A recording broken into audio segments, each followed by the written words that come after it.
Est-ce que vous saviez que Jésus est hypersensible? Ah, c'est même un des hypersensibles les plus incroyables qui soient. Voilà un exemple pour tous les hypersensibles pour vivre son hypersensibilité de manière heureuse. Je ne vais pas vous parler ici d'un point de vue théologique ou est-ce qu'il faut croire en Jésus, c'est pas du tout mon propos.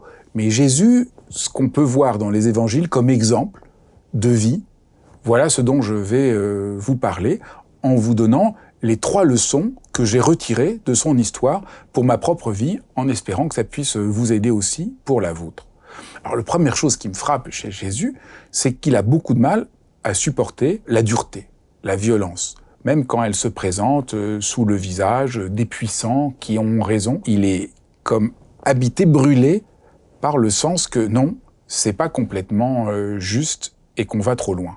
Par exemple, vous vous souvenez tous, c'est un des aspects les plus connus, la femme adultère que tout le monde veut tuer et elle est prête pour être lapidée. Voilà, elle a été arrêtée, elle a trompé son mari, tous les hommes arrivent avec une pierre pour lui lancer et la lapider. Ah, c'est horrible, vous imaginez, lapider une femme, c'est absolument... c'est juste que de raconter l'histoire déjà. Et qu'est-ce que fait Jésus, vous vous souvenez?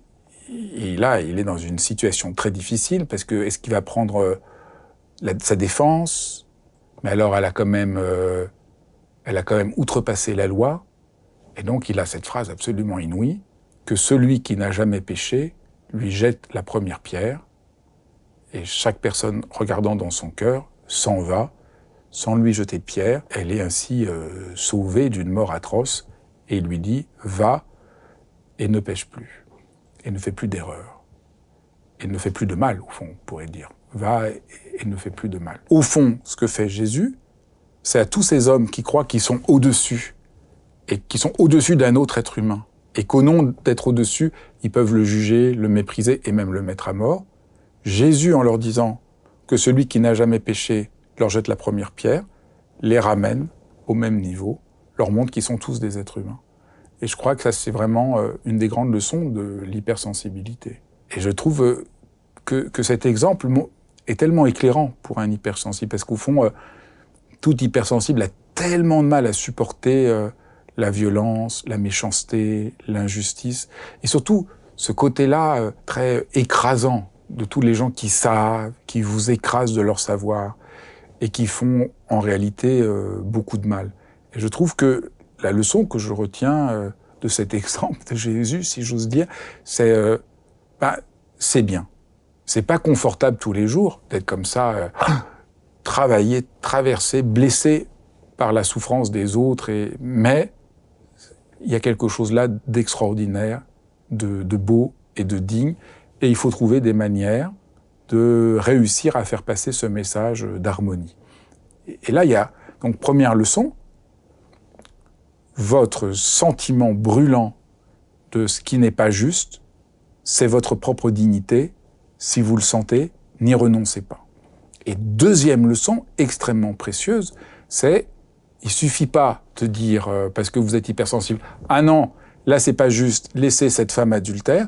Il faut trouver une manière de parler qui puisse être entendable par les uns et les autres et qui ne blesse personne. Et c'est ça qu'est le génie dans cette anecdote de Jésus. C'est loin, il n'a pas juste dit « non, non, non, il faut protéger cette pauvre femme ». Non. Il trouve une manière absolument simple, mais très forte, d'empêcher la violence sans blesser personne. Et je crois que c'est notre tâche. Alors évidemment, on n'est pas Jésus, on n'a pas toujours cette inspiration, mais je crois que c'est une bonne direction de toujours chercher comment faire passer notre conviction pour plus d'harmonie et ne pas baisser les bras. La troisième leçon que je retire de cette anecdote et du chemin de Jésus, c'est qu'il ne faut pas chercher à être calme quand on est hypersensible. Il faut chercher à être juste, à être sincère et à se laisser embraser par ce qui nous anime. Au fond, ce qui nous anime, c'est l'amour, c'est le désir du bien, c'est le désir de l'harmonie, c'est le désir de la justice. Et ça, je crois que c'est très important, même si c'est un peu scandaleux dans notre temps et dans notre monde, puisque tout le monde dit partout qu'il faut être calme, il faut être zen, il faut gérer son stress, il faut être... Et ce que je trouve formidable dans cet exemple, c'est que Jésus, il n'est pas du tout calme. Il est animé par une très grande passion et qu'il est là au contraire pour bousculer les gens. Partout où il passe, dans tout le texte des évangiles, on voit que chaque fois qu'il arrive et quelqu'un est installé dans un confort, dans ce confort un peu tiède et médiocre du bien-être, il vient le bousculer, il vient le réveiller et que c'est ça. Son hypersensibilité est là pour créer des liens forts, des engagements profonds et pas du tout pour attiédir les gens. Et donc je crois qu'il y a une bonne leçon pour les hypersensibles. Ne vous en voulez pas de ne pas être tiède et calme comme un glaçon. Soyez heureux d'être un être vivant qui est animé par un souffle profond. Et je crois que ça, c'est très très important.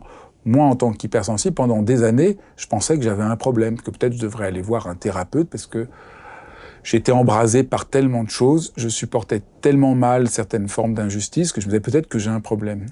Et en réfléchissant au sens profond de l'hypersensibilité et à cette leçon de Jésus, je me suis dit, mais non, au fond, c'est en acceptant profondément ce qui m'anime et en essayant d'être fidèle à cette source que je vais trouver une forme de paix. Pas du tout en essayant de devenir plat comme un glaçon. Et ça m'a complètement libéré, et j'espère que ça va vous libérer vous aussi. Si on résume la grande leçon de Jésus sur l'hypersensibilité, c'est l'hypersensibilité est une chance absolument incroyable, que c'est grâce à l'hypersensibilité qu'on peut ne pas accepter la hiérarchie, l'injustice, la dureté, et que c'est ça qui permet d'établir un monde plus harmonieux. Alors, si vous êtes hypersensible, ne renoncez pas. Ben voilà, j'espère que ça vous donnera envie d'explorer plus avant votre hypersensibilité et de faire la paix avec. Je vous souhaite un bon été et surtout, si vous voulez voir le prochain épisode et la prochaine figure inspirante, le prochain héros qui peut nous inspirer à vivre notre hypersensibilité, abonnez-vous pour ne pas manquer le prochain épisode. Je vous embrasse tous.